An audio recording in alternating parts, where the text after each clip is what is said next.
Buenas noches, estimados amigos, los saluda el abogado Alfredo León Hernández, dirigiéndose con el mayor de los gustos a todos ustedes, después de varios días de trabajo intenso, de diligencias programadas, pero hace un momento hemos escuchado un mensaje a la nación bastante directo del presidente Francisco Sagasti, en el cual ya nos ha anticipado que a partir del domingo 31 de enero retornamos a un periodo de cuarentena, el cual va a estar vigente hasta el próximo domingo 14 de febrero.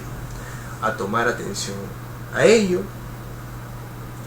ponerse las pilas desde ya para no vernos afectados. La mayoría de rubros comerciales van a estar paralizados, guardar las previsiones del caso y no causar aglomeración en los lugares públicos, en los mercados.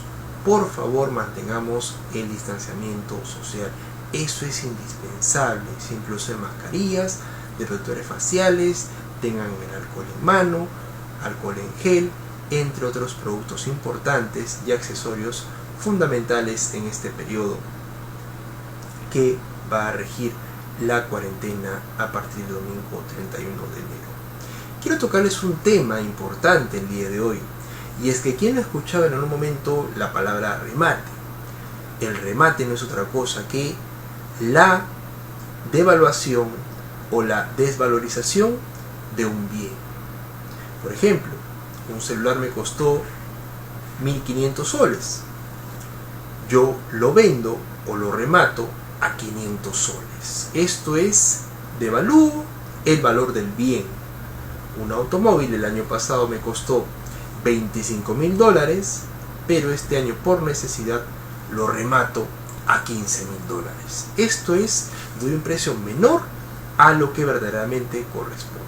Eso implica la palabra remate. Y el día de hoy vamos a hablar muy brevemente de los remates judiciales. Naturalmente, remate judicial implica un proceso judicial obligatoriamente, porque hay otros tipos de remates, como por ejemplo los que convoca la SUNAT, la Superintendencia Nacional de Administración Tributaria. Pero vamos a hablar también de remates judiciales de bienes inmuebles, porque también hay remates de bienes muebles o también de automóviles.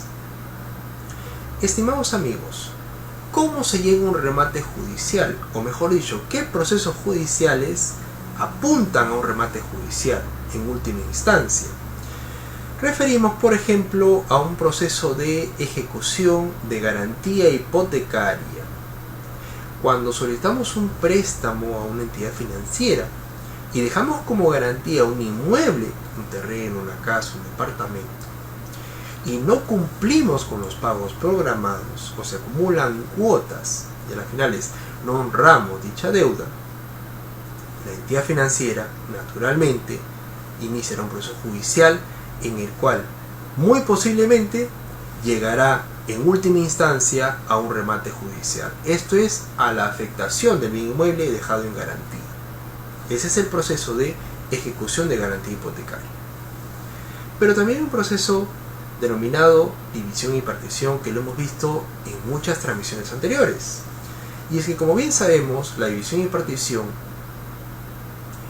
se da cuando un bien inmueble, por pedido de uno de los copropietarios, tiene que ser dividido de manera física. Recordemos un poco. La copropiedad implica que un bien inmueble pertenece a más de un propietario. Pongamos el ejemplo sencillo para tener en claro esta idea. En un terreno, Juan y Pedro adquieren la totalidad del terreno, pero en acciones y derechos. Juan tiene el 50% de acciones y derechos y Pedro tiene el 50% de acciones y derechos. Ambos vendrían a ser copropietarios. Resulta que las acciones y derechos, como lo tenemos dicho en transmisiones anteriores, no garantizan en sí como cuotas ideales la delimitación física del inmueble, en este caso del terreno. No se sabe a ciencia cierta de qué parte a qué parte le corresponde a Juan y de qué parte a qué parte le corresponde a Pedro, porque hablamos de cuotas ideales de un todo. Para ello es indispensable que se realice la división física de dicho inmueble. Hay dos vías. la vía notarial, a través de un notario, se elabora la respectiva escritura pública de independización, división y partición. Es un trámite menos engorroso, menos complicado y tienen que estar de acuerdo los copropietarios. Cuando no hay acuerdo, uno de los copropietarios puede acudir a la vía judicial mediante el proceso de división y partición, a solicitar justamente ello, la división física del bien inmueble. Ahora bien, culminado el proceso judicial de división y partición, va a llegar un momento en ejecución de sentencia, esto es al final del proceso judicial, mediante el cual el juez va a ordenar la división física del bien inmueble.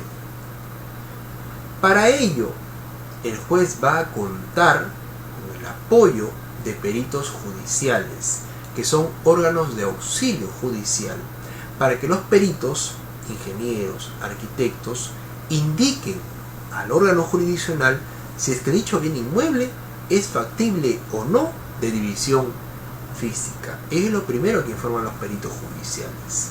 Y acá se presentan diversos escenarios, los cuales podrían terminar en el remate judicial, que es el tema el día de hoy.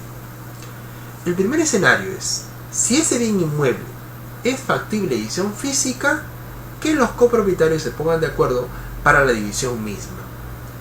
Esto es, cada copropietario de manera independiente podrá hacer uso efectivo de cada parte proporcional. Esto es, se divide el bien en espacios físicos concretos. Habrá que hacer trámites municipales o trámites notariales o registrales. A fin y al cabo, si uno de los copropietarios o ambos quieren tomar posesión física de las acciones y derechos en metraje o metros cuadrados, podrán resolverlo si es que los peritos judiciales establecen que ese bien es factible de división física. Pero puede darse el caso, estimados amigos, que dicho bien inmueble no sea factible de división física, o mejor dicho, estemos hablando de bienes indivisibles, así lo reconoce el Código Civil, y puede ser indivisible por muchos factores, por permisos municipales, por el tamaño del bien inmueble, entre otros. Cuando se trata de bien indivisible, estimados amigos, suceden 2 o 3 escenarios adicionales. El primer escenario, como hablamos de una copropiedad, hablamos que Juan y Pedro son propietarios del 50% de acciones y derechos, lo primero que establece la norma es lo siguiente: se pueden poner de acuerdo para la compra y venta de las cuotas ideales entre uno o más copropietarios. Si por ejemplo Juan está en posesión del bien inmueble, del terreno, y Pedro, que también es copropietario del mismo, pero se encuentra de viaje en el extranjero, Juan podría proponerle a Pedro la compra de su cuota ideal, la compra del 50% de acciones y derechos, y entre ambos copropietarios pueden ponerse de acuerdo sobre la adjudicación en común. Primer escenario que establece el Código Civil: la adjudicación en común entre copropietarios. Segundo escenario, puede darse el caso que Juan y Pedro decidan vender de manera contractual el bien inmueble. Esto es, ponen en oferta al mercado al precio que ellos consideran, a un precio razonable por supuesto, y producto de la venta se reparten el dinero en partes proporcionales. Segundo escenario, los copropietarios pueden vender contractualmente el inmueble y dividirse el precio de venta. Como hemos dicho, los peritos judiciales tendrán la obligación de informar al juzgado, en principio, si el bien inmueble es factible o no de división física.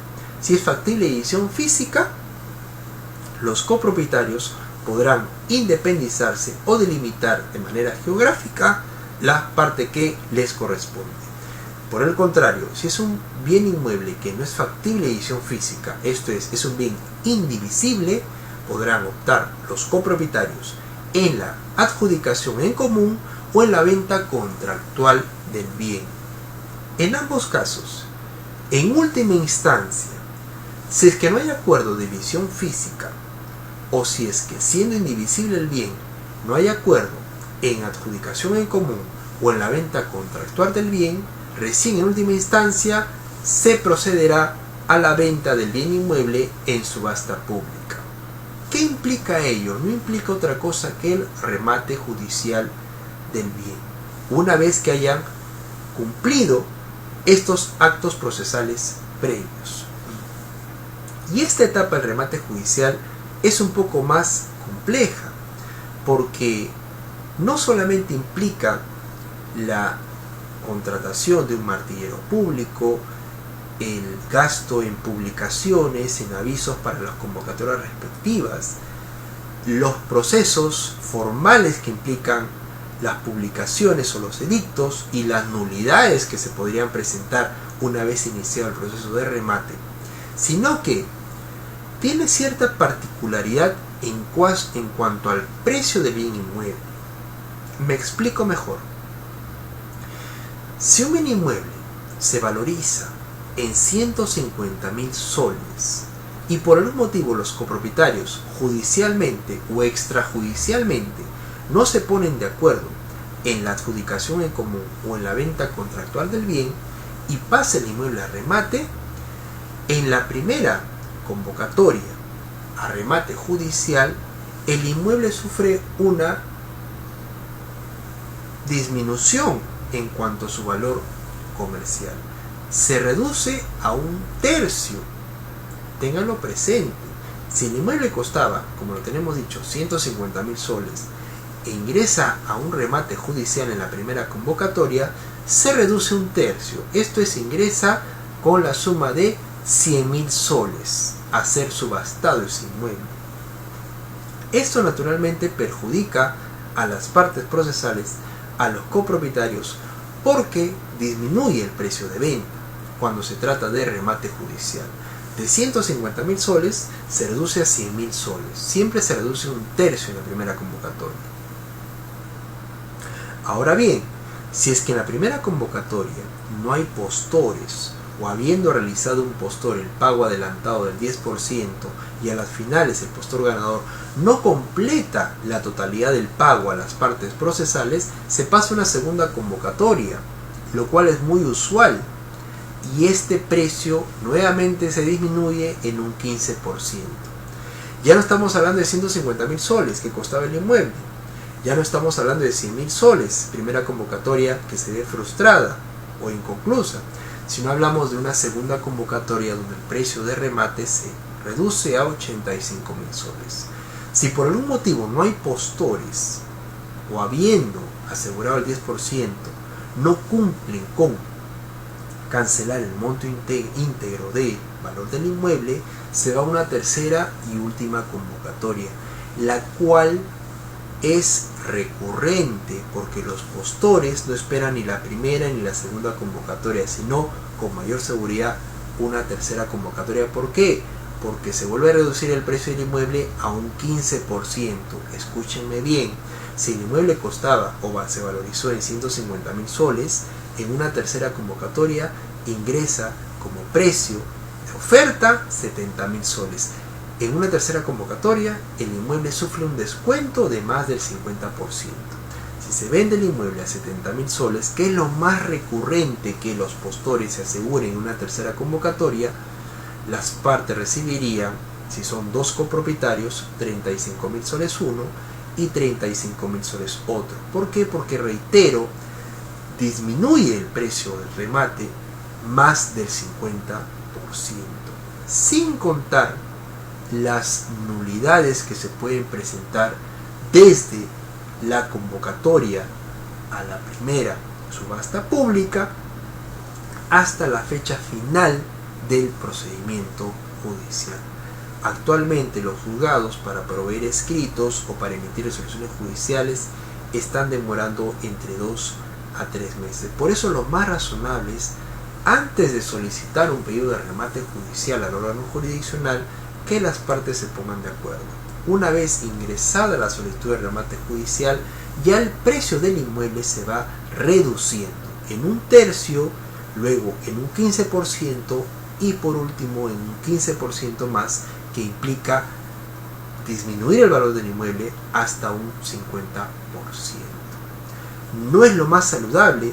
Entendemos que el Poder Judicial se encuentra en una crisis porque el año pasado en pandemia han ingresado cantidad de escritos, reporta el Poder Judicial, más de 3.000 o 3 millones de expedientes en el año pasado a nivel nacional. Entonces estamos hablando de un procedimiento largo, complejo cuando se trata de copropietarios. Lo más razonable es que se pongan de acuerdo si es que se trata de un bien factible de división física o en todo caso en la adjudicación en común o en la venta contractual del bien inmueble al precio de mercado, al precio que establezcan las partes. Siempre las partes van a tener la iniciativa. Si es un proceso judicial iniciado, se puede celebrar una transacción extrajudicial poniéndose de acuerdo en estos 2 o 3 escenarios, los cuales les acabo de compartir. Espero esta información les haya sido útil.